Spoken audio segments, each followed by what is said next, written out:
Assalamualaikum warahmatullahi wabarakatuh. Alhamdulillahirrabbilalamin. Pada kesempatan kali ini kita masih berjumpa lagi dalam pembelajaran sejarah kebudayaan Islam kelas 7, pertemuan keempat, pembelajaran daring. Semoga dalam pembelajaran ini kita dapat menambah pengetahuan kita dan ilmu yang bermanfaat.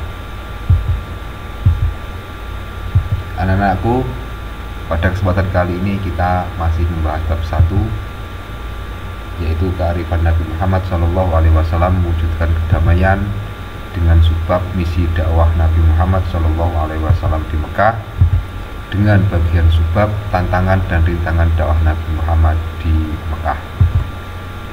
Tantangan dan rintangan di sini yang dimaksud adalah gangguan atau ancaman, terutama dari kaum kafir Quraisy. Sekali lagi saya sebutkan, di sini ada perbedaan antara kafir sama Quraisy.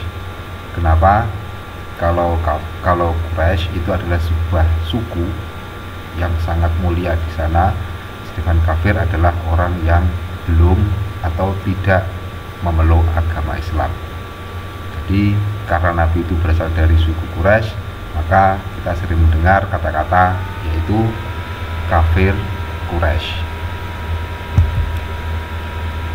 Yang pertama, gangguan atau ancaman itu yang pertama terjadi terhadap Nabi Muhammad SAW. Yang kedua terhadap pengikut Nabi atau yang disebut dengan sahabat atau sahabat, dan juga keluarga Nabi. Masih pada bagian subbab tantangan dan rintangan. Yang pertama terhadap Nabi. Apa saja tantangan dan rintangan tersebut atau gangguan atau ancaman tersebut? Ini adalah berupa hinaan atau caci maki serta fitnah dan juga teror dengan kekerasan. Jadi Nabi itu berdakwah menghadapi beberapa tantangan. Nabi difitnah, Nabi juga diteror, Nabi juga menghadapi kekerasan. Pernah juga Nabi itu dilempari kotoran hewan dan lain sebagainya.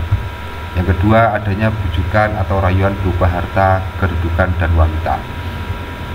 Selain dari kafir Quraisy, ada juga ini Nabi menghadapi tantangan atau rintangan ini berasal dari paman Nabi sendiri, yaitu Abu Lahab, dan juga yang kita sering kenal ada juga yaitu Abu Jahal.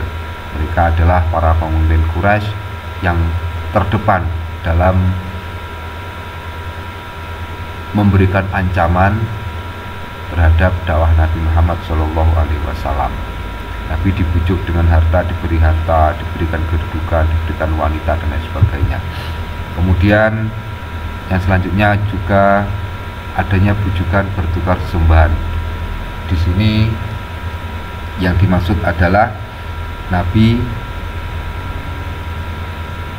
oleh orang kafir Quraisy ini dibujuk agar dalam 1 minggu orang kafir Quraisy menyembah Allah, kemudian dalam 1 minggu ke depan Nabi menyembah berhala dan lain sebagainya. Namun ini oleh Allah diberikan gambaran, yaitu dalam Al-Quran surat Al-Kafirun, Qul ya ayyuhal kafirun ila akhiri.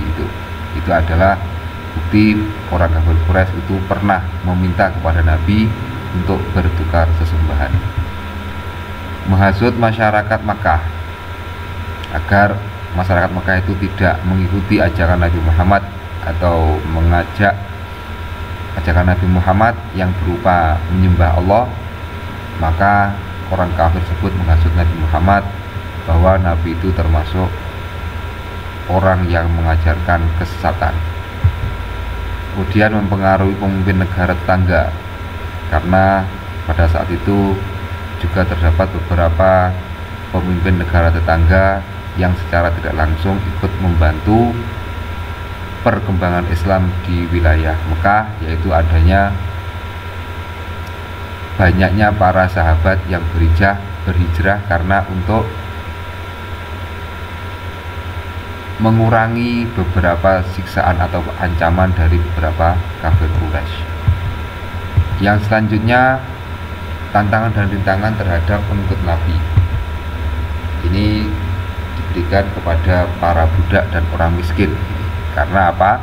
Karena ketika Nabi berdakwah secara terang-terangan maupun secara sembunyi-sembunyi, yang banyak menjadi pengikut Nabi adalah para budak dan orang miskin.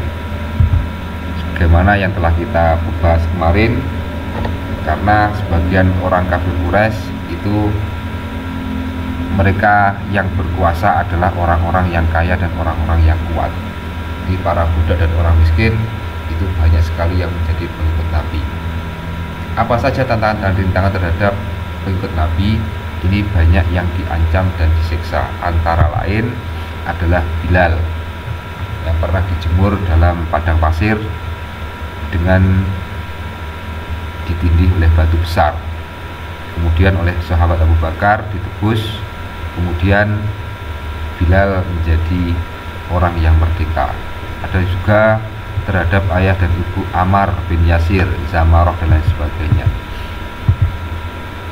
Yang selanjutnya tantangan dan rintangan terhadap keluarga Nabi. Ini yang pertama adalah Abu Thalib. Abu Thalib ini adalah paman Nabi, atau juga yang sering kita tahu adalah ini ayah dari keponakan Nabi, yaitu Ali bin Abi Thalib, dan juga kepada Bani Hashim. Apa saja tantangan dan rintangannya? Yaitu Abu Thalib dibujuk dan diprovokasi oleh orang kafir Quraisy.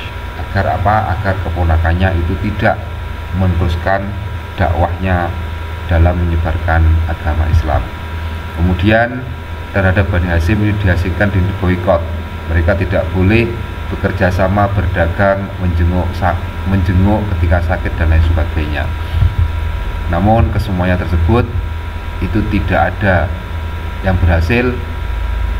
Semakin lama dalam dakwah menyebarkan Islam, Nabi mencapai kesuksesan.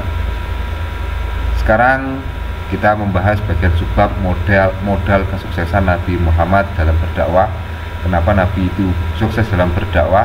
Yang pertama, bermodal sabar. Ini adalah modal utama, karena dalam berdakwah Nabi banyak mengalami gangguan, ancaman, dan siksaan dari orang kafir Quraisy. Yang kedua adalah kegigihan dan keuletan.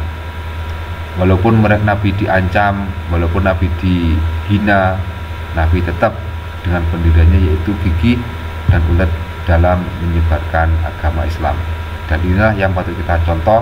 Walaupun dalam kesulitan, walaupun dalam tekanan, kita harus tetap semangat dalam berjuang untuk menegakkan kebenaran. Yang ketiga adalah berakidah dengan benar dan kuat. Yang tadi kita singgung di depan, yaitu adanya pertukaran sesembahan. Nabi tidak mau bertukar sesembahan. Karena apa? Karena Nabi berakidah dengan benar dan kuat. Yang selanjutnya adalah akhlak terpuji dan menjauhi kemungkaran. Nabi Muhammad kita tahu adalah sebagai uswatun hasanah. Selain mengajak, Nabi pun juga memberikan contoh agar semua ajarannya itu diterima oleh masyarakat Mekah. Dengan cara apa? Dengan memberikan contoh akhlak yang terbaik. Yang selanjutnya, model kesuksesan Nabi dalam berdakwah adalah adanya kesetaraan derajat. Kesetaraan derajat di sini adalah bahwa setiap manusia di hadapan Allah itu adalah sama. Di dalam Islam tidak ada kasta, tidak ada tingkatan sosial, semuanya adalah sama di hadapan Allah. Yang membedakan adalah ketakwaannya masing-masing. Itulah modal kesuksesan Nabi dalam menyebarkan agama Islam di kota Mekah. Selain itu, selain dari kelima yang di atas, Nabi senantiasa mendapatkan pertolongan dan perlindungan dari Allah Subhanahu wa Ta'ala. Untuk memperjelas pembahasan materi di atas, silakan dibaca modul atau LKS halaman 15 sampai 16. Untuk selanjutnya, tugas daring 7 SKI 7 daring 4 adalah soal sebagai berikut. Demikian anak-anakku, Terima kasih atas segala perhatiannya. Semoga kita senantiasa diberikan kesehatan, orang tua diberikan kesehatan, dan kita berdoa semoga MTS Al Muslihun dijadikan madrasah yang barokah. Amin amin ya robbal alamin. Wassalamualaikum warahmatullahi wabarakatuh.